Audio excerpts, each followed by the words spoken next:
kita tawakal ke Allahnya 100%, Allah nolongnya 100%.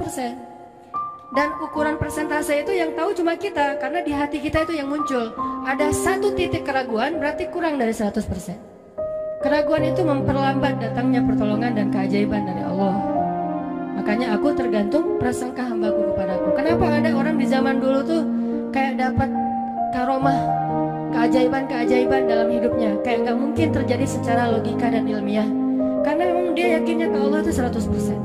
Apakah kalau kayak gitu kita nggak perlu ikhtiar? Perlu, tapi ikhtiar nggak ada hubungannya dengan keyakinan. Ikhtiar itu hubungannya dengan kewajiban. Allah yang suruh ikhtiar, tapi yakin berhasil apa enggak itu urusan yang kedua, urusan hati antara kita dan Allah Subhanahu wa taala. Kayak kita minum obat, tentunya kita harus beli obat yang paling bagus, dokter yang paling recommended, yang spesialis. Oke, itu ikhtiar. Tapi kalau sampai hati kita terlibat dengan ikhtiar itu, meyakini bahwa kalau ini pasti sembuh, kalau ini kayaknya nggak ada harapan, soalnya dokter juga nggak ahli, berarti hati kita sudah terpaut dengan makhluk dan berarti sudah berhak yakinnya kepada Allah. Saat itu kita tidak akan melihat keajaiban. Yang terjadi dalam hidup kita saat itu apa? Hal-hal yang ilmiah. Kenapa kita hanya ngalamin hal-hal yang ilmiah? Karena kita yakin kepada hal yang ilmiah. Kenapa ada orang yang ngalamin hal-hal yang sifatnya miracle? Karena dia yakinnya kepada mukjizat, yakinnya kepada aun atau pertolongan dari Allah Subhanahu wa taala. Jadi bukan kita tidak berikhtiar, ini bab a'malul qulub, amal hati. Apakah hati kita yakin gak sama Allah Subhanahu wa taala? Dan Umar mendengar cerita itu semakin yakin sama Allah. Makanya nanti muncul kasus di zaman Umar tuh luar biasa. Ini presiden kalau imannya 100% ke Allah, ada masalah di negaranya tuh dia tinggal bilang ya Allah beres tuh masalah. Jadi di Mesir waktu itu ada musim paceklik sampai sungai Nil tuh hampir habis tuh. Sehingga air sungai Nil nggak mengalir lagi ke ladang-ladang jagung, gandumnya orang-orang Mesir. Dan orang Mesir yang dulunya menyembah anak sapi betina mulai syirik lagi nih. Mulai berpikir kalau kayak gini mah sama aja. Setelah Islam datang kita tetap aja susah, paceklik. Mending kita doa lagi ke nenek moyang kita, dewa-dewa yang dulu. Gubernur Mesir yang namanya Amr bin As waktu itu ngirim surat kepada Umar ke Madinah. Ya Amirul Mukminin, Mesir sedang diuji oleh Allah dengan kekeringan dan masyarakatnya hampir syirik. Kami mohon bantuan dari pusat, dari Madinah untuk membantu bagaimana mengatasi kekeringan di Mesir. Begitu surat itu sampai ke Umar bin Khattab, Umar menulis balik surat dalam bentuk doa. Bismillahirrahmanirrahim. Ya Allah, turunkanlah hujan untuk masyarakat rakyat Mesir. Dikirim ini surat ke Mesir. Waktu itu ibu katanya masih Alexandria, belum Kairo. Dikirim ke Alexandria. Malam itu diambil sama Amr bin As. Pas dibaca oleh Amr bin As, Bismillahirrahmanirrahim.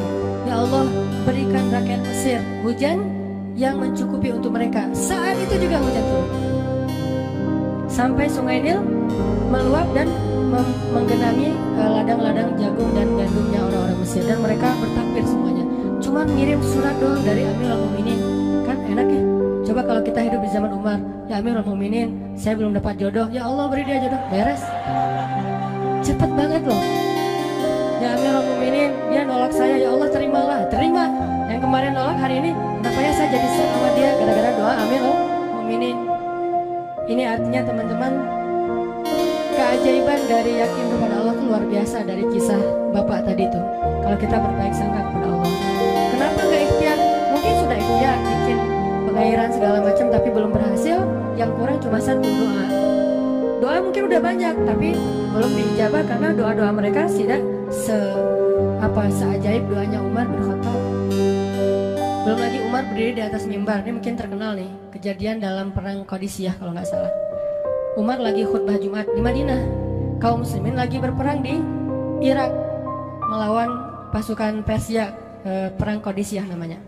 Irak Madinah tuh kan kalau naik pesawat sekitar 2,5 jam, 3 jam, jauh tuh. Jakarta Medan lah, jauh. Nah, Umar lagi khutbah di atas mimbar sholat Jumat. Tiba-tiba tema khutbahnya tuh ganti gitu. Lagi ngomong tiba-tiba beralih tema. Wahai kaum muslimin, naiklah ke atas bukit itu, baliklah kalian mundur-mundur gitu. Jadi Umar tiba-tiba kayak ngomongin sesuatu yang gak nyambung. Orang-orang heran, nih Umar kenapa? Oh ya udah biarin, namanya juga Umar gitu kan. Dia punya Mungkin dia ngeliat setan atau apa, setan kan takut sama Umar. Diam. Udah selesai sholat Jumat, pada datang, ya Amirul Mukminin, tadi apa yang terjadi? Kenapa Amirul Mukminin ngomong sesuatu yang gak nyambung? Kita juga gak ngerti. Kata Amirul Mukminin, saya ngelihat Allah menampakkan kepada saya pasukan Islam di Qadisiyah yang terdesak hampir habis dibantai sama musuh. Tapi saya ditunjukkan ke sebuah bukit yang mungkin mudah-mudahan itu jadi benteng untuk mereka berlindung. Saya suruh mereka naik.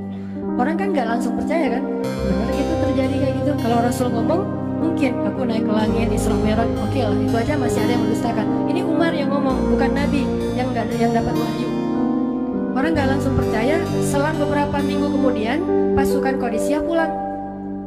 Jadi utusan mereka pulang bawa berita tentang kemenangan perang dalam perang Qadisiyah. Dia cerita, suatu hari di hari Jumat kami sedang berperang.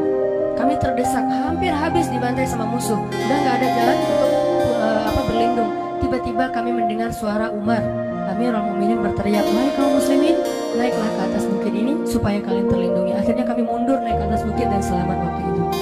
Berarti benar-benar terjadi. Kok bisa? Ya, qadarullah. Ini keajaiban iman mereka.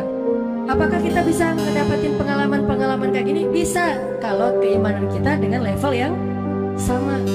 Kalau nggak selevel yang sama pun minimal kita nusaddid.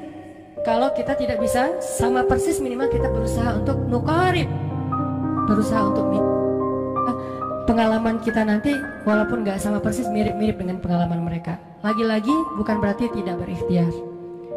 Ini keajaiban-keajaiban yang terjadi. Dan saya juga baru ngalamin kemarin pas saya di seminggu, nggak kurang dari seminggu yang lalu, saya baru pulang dari laut di Batu Karas. Di sini ada teman saya, Agi. Mana Agi? Nah, ini Agi ya. Ini by the way model model iklan. Ada deh pokoknya iklan jodoh maksudnya. Agi ini anak Batu Karas. Agi boleh diceritain? Agi ini anak Batu Karas. Batu Karas tuh Jawa Barat, daerah Pangandaran. Dari Bandung kurang lebih 6 jam perjalanan. Kalau lagi ada ombak saya suka ke sana nonton orang main surfing. Nggak main sih, main dikit-dikit tapi nggak jago. Nonton orang main surfing. Ketemu Agi. Agi nggak tahu tuh ya. 2 hari sebelum saya datang ke Batu Karas dia sakit kayak demam gitu. Mungkin habis diputusin kali ya. Dia demam gitu, nggak enak badan, pengen pulang. Biasanya kalau nggak enak badan cuma dia tinggal di Jakarta, paling di kos-kosan. Tapi kali ini pengen pulang ke Batu Karas banget. Kenapa ya pengen pulang ke Basrah Batu Karas gitu ya. Batu Karas kayak Basrah gitu. Pengen ke Batu